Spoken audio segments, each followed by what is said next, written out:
Ang basag na banga. Sa tabi ng isang maningning na ilog ay may dalawang magkapatid na banga.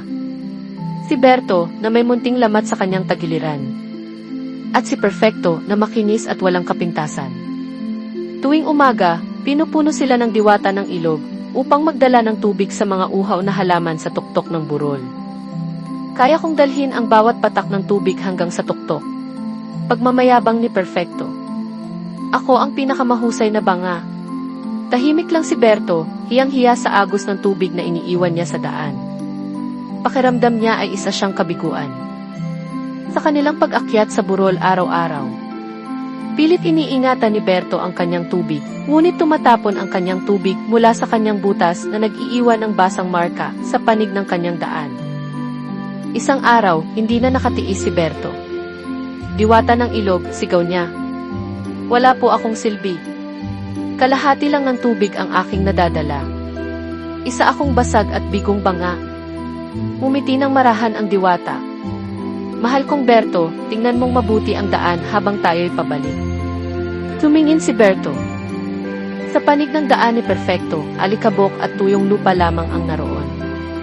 Ngunit sa panig ng kanyang dinadaanan, isang hanay ng makukulay na bulaklak ang namumukadkad, abot kamay ang sikat ng araw. Nakikita mo ba?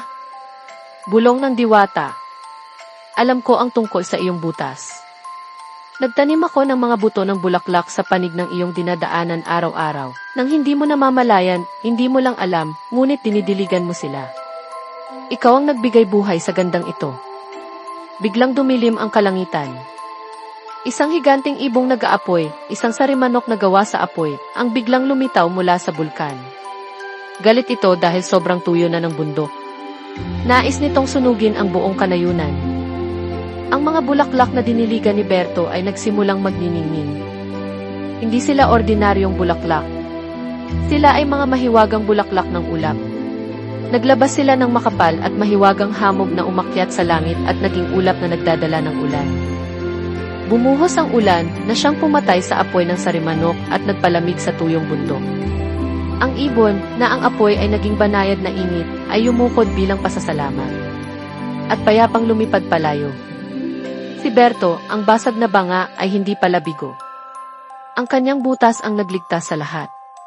Natutunan niya na kahit ang ating mga kapintasan ay may maganda at mahalagang layunin. Mag-subscribe na at pindutin ang bell para makatanggap ka ng notifications ng mga maikling kwento, ngunit puno ng aral sa buhay.